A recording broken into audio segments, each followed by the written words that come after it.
واحد السلام عليكم، كي دايرين؟ لاباس عليكم؟ نتمنى تكونوا بخير وعلى خير وانتم كتشاهدوا هذا الفيديو وبصحه جيده وبطاقه ايجابيه ان شاء الله. نتمنى تكونوا كاملين في افضل الاحوال. اليوم جيت ندير معكم البريوش على طريقتي. البريوش ما كايناش شي دار مغربيه وما كيديروش، وانا جيت نديرو معكم بطريقتي المتواضعه. نتمنى تنال اعجابكم وتجيكم سهله. وندوزو لطريقه التحضير. هنايا عندي كاس ونص ديال الحليب دافي، ماشي سخون غير دافي، غادي للبروده. وندير معاه معلقه ديال خميره الخبز، ملعقه كبيره على حسب الجو. الا كان عندكم الجو بارد تقدروا تزيدوا، الا كان الجو سخون تقدروا تنقصوا. وفي هذه الوصفه هذه غادي ندير كاس قل ربع ديال السكر.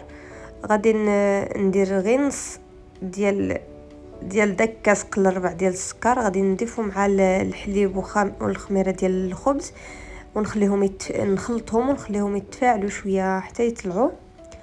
عاد غادي نضيف عليه باقي المكونات اللي هما داك السكر اللي كان باقي لي، وكاس قل ربع ديال الزيت، و بيضه وحده وابيض بيضه، يعني جوج بيضات نحيد منهم واحد اصفر البيض، وغادي نوضعوه على جنب حيت غادي نحتاجو من بعد. وبالنسبه للتنسيم غتنسمو باش ما بغيتو. انا اختاريت نسمو بالنافع، تقدروا ديروا الفاني، تقدروا ديروا اللي عجبكم. انا اختاريت نسمو بالنافع، واللي كيعجبو النافع من الاحسن يديروا شويه في الخلاط الكهربائي باش يطلق ديك الريحه ديالو، كتجي زوينه بزاف. وواحد خميره الحلويات 8 غرام. هنا عندي ساشي ديال 16 غرام، ضفت غير النص ديالو. الا تبعتوا الطريقه نفس هاد الطريقه راه غتجيكم واعره وتعتمدوها ديما بالنسبه للناس اللي ما كينجحش معاهم. وهنايا غادي نضيف نص كيلو ديال الطحين، 500 غرام ديال الطحين مع هاد المقادير هادو. وغادي نوضع نص الكميه ديال الطحين، غادي نخلطهم مزيان. الا عندكم الخلاط اللي يدوي تقدروا تخلطوه مزيان، داك الطحين يتخلط. عاد تضيفوا من بعد الكميه اللي باقا ديال الطحين.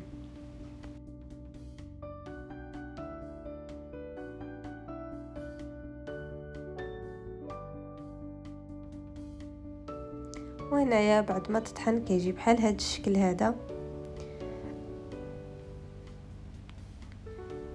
انا راه طحنته مزيان حتى دار الفقاعات. ودابا غادي نضيف ليه النص الاخر ديال الطحين، وغادي نضيف ليه واحد معلقه صغيره ديال الملحه. كنضيفوها في الاخر باش الخميره تعطي لنا المفعول ديالها. الا ضفناها قبل الخميره ما غتعطيناش المفعول ديالها. وفاش كنكونوا كنعجنوا غادي نضيفوا ليه واحد معلقه كبيره ديال الزبده هكاك عاديه، ماشي مذوبه.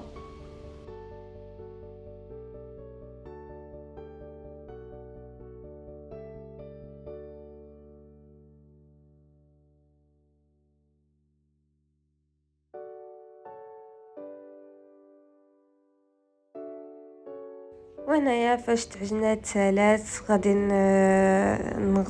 نغطيها بفيلم المونتير، وغادي نديرها نخليها ترتاح.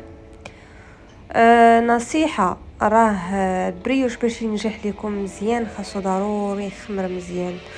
فاش كيكون البرد راه كياخذ بزاف ديال الوقت باش يخمر. الا بغيتو يخمر لكم دغيا وكنتم مزروبين عليه، سخنوا شويه الفران، غير دفيوه ماشي سخنوه، غير دفيوه واحد 2 دقائق، وديروا شي فوطه وحطوها عليه ودغيا غيخمر لكم. ولكن ماشي تسخنوا الفران، راه غير دفيوه وصافي، غير يدخلوا شويه ديال الدفا وصافي. هنايا من بعد ما خمرات لي العجينه ديالي وضاعف الحجم ديالها، العجينه واخا جات جاريه ما كتلصقش، تقدري تشكليها كيف بغيتي نتيا. وما حدها العجينه ما حدها كتجيك جاريه، ما حدها ما حد البريوش كيجينا مقطن داخل وخفيف ومهوي، حيت الا ما كانتش جاريه بحال هكا راه ما غيجيكش زوين. نتمنى تجربوها بنفس الطريقه ديالي وتقولوا لي الاراء ديالكم كاملين كيفاش جاكم. والله الا غجربوه كيجيو كيحمقوا.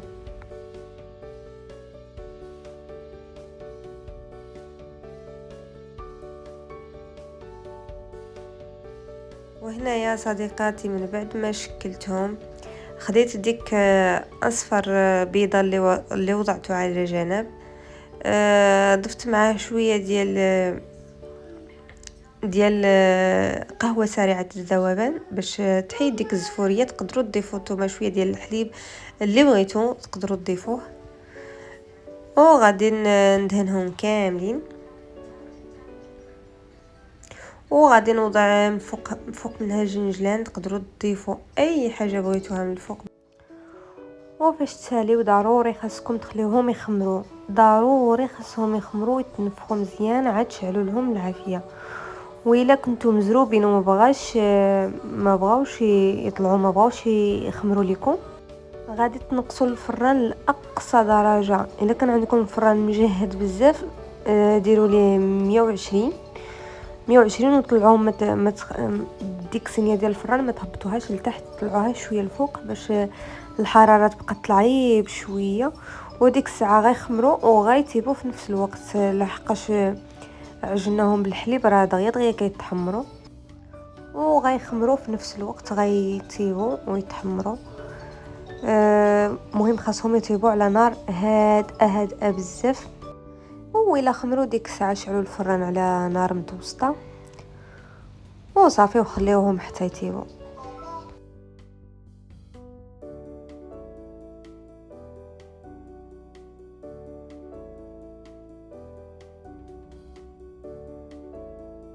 من بعد ما طابوا لي كيجيو بحال هاد الشكل هذا، خفاف ومقطنين من الداخل.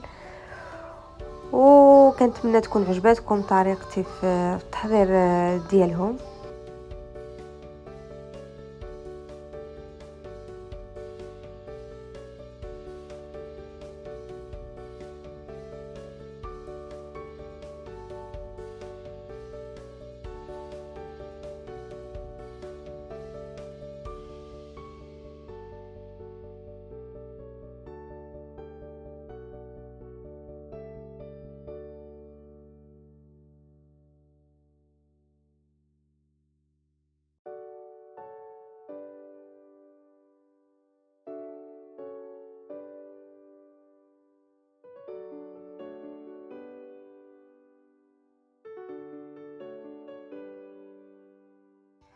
وهنايا البنات غادي نحتاج 350 غرام ديال الدقيق و3 ديال المعالق كبار ديال الزيت ومعلقه كبيره ديال خميره الحلويات وصاشي ديال الفاني او الفاني السائله و3 معالق كبار ديال السكر وابيض بيضه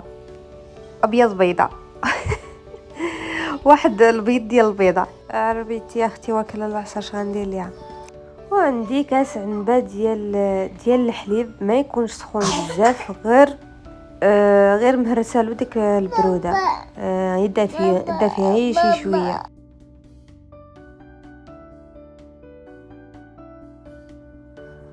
وهنايا البنات من بعد ما عجنتو شويه غادي نضيف ليه ساشي 8 غرام ديال خميره الحلويات، وغادي نزيد عليه معلقه كبيره ديال الزبده ومعلقه صغيره ديال الملح.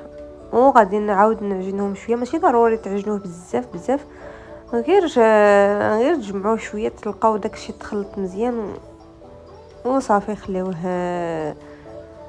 غطيوه بشي حاجه وخليوه يخمر في شي بلاصه دافيه.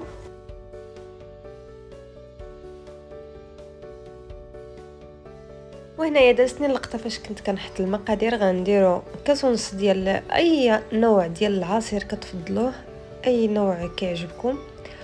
وغنديرو عليه 2 معالق ديال مايزينا و2 معالق ديال السكر، وغادي نحطوه فوق البوطه مع التحراك حتى يتقال لينا الخليط، وغادي نحيدوه وغادي نغطيوه بشي بلاستيكه نلصقوها معاه باش ما يديرش لينا ديك القشره، وغادي نوزعوه على جنب حتى نسالي العجينه ديالي. وديك الساعه غادي نحتاجو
بعد ما دلكت العجينه ديالي وشكلتها كيف شفتوا بحال هذا الشكل، دهنتها بالبيض والقهوه سريعه الذوبان، وغادي نعمرها بالكريمه اللي صاوبتها معكم. بعد ما بردات خلطتها وعمرتها في الجبن الحلواني. غادي نعمر هادوك التقابيب بالكريمه. الا بغيتو ديروا لها داك الشكل ولا بغيتو ديروا لها داك الشكل اللي مدور كيجي حسن وسهل. وغادي تخليهم حتى يخمروا مزيان، عاد تدخلوهم للفران، او لا بغيتو تدخلوهم الفران وتنقصوا عليهم العافيه لاقصى درجه، وخليوهم يطلعوا على خاطرهم ويطيبوا في نفس الوقت. وهنايا بعد ما ساليت الكريمه غادي ندير عليهم شويه ديال اللوز مهرمش، وغادي نساين حتى يطلعوا، وديك الساعه نتلاقاو في الشكل النهائي.